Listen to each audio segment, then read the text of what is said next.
മന്ദലാംകുന്ന് ദേശീയപാത 66 ആറുവരി പാതയിൽ അപകടം പതിവാകുന്നു. ഒരാഴ്ചയ്ക്കുള്ളിൽ ഇവിടെ നടന്നത് 6 വാഹന അപകടം. ഒരു അപകട മരണവും സംഭവിച്ചു.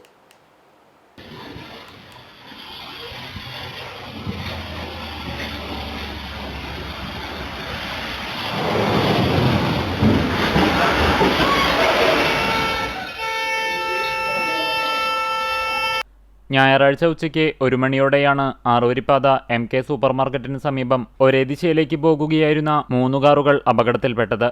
ചെറിയ മഴ പെയ്താൽ പോലും ആറുവരിപ്പാതയിൽ വെള്ളം കെട്ടിനിൽക്കുന്ന അവസ്ഥയാണ്.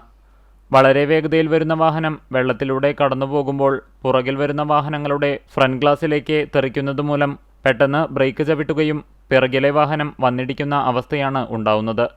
നിരവധി തവണ നാട്ടുകാർ ദേശീയപാത അധികൃതരോട് വെള്ളക്കെട്ട് പ്രശ്നം പരിഹരിക്കാൻ പരാതി പറഞ്ഞെങ്കിലും മുഖവിലക്കെടുത്തിട്ടില്ല.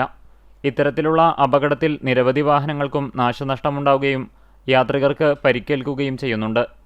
ജൂൺ മാസമാദ്യത്തിൽ ഇവിടെയുണ്ടായ അപകടത്തിൽ തമിഴ്നാട് സ്വദേശി മരണപ്പെട്ടിരുന്നു. ഇന്ന് നടന്ന അപകടത്തിൽ 3 വാഹനങ്ങൾക്കും ഭാഗികമായി കേടുപാടുകൾ സംഭവിച്ചു.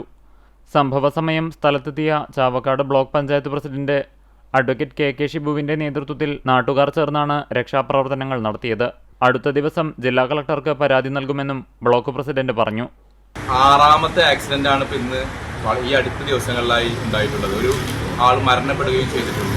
അടിയന്തിരമായി ഈ വെള്ളം കെട്ടി നിൽക്കുന്നത് ഒഴിവാക്കാൻ, ഹൈവേയിൽ വെള്ളം കെട്ടി നിൽക്കുന്നത് ഒഴിവാക്കാനുള്ള നടപടി ഹൈവേ അതോറിറ്റി സ്വീകരിക്കണമെന്നാണ് ഞങ്ങൾക്ക് പറയാനുള്ളത്. ഇത് യാത്രക്കാരുടെ ജീവന് യാതൊരു സുരക്ഷിതത്വവും ഇല്ലാത്ത രീതിയിൽ ഈ മഴക്കാലമായാൽ ഹൈവേയിലെ ഒരു സാഹചര്യം ഇവിടെ സ്ഥിരമായി കാണുന്നുണ്ട്. അടിയന്തരമായി ഹൈവേ അതോറിറ്റിയും ഇതിന്റെ വേണ്ടപ്പെട്ടവരും നടപടി സ്വീകരിക്കണമെന്നാണ് ഞങ്ങൾക്ക് ഇതിനോട് പറയാനുള്ളത്.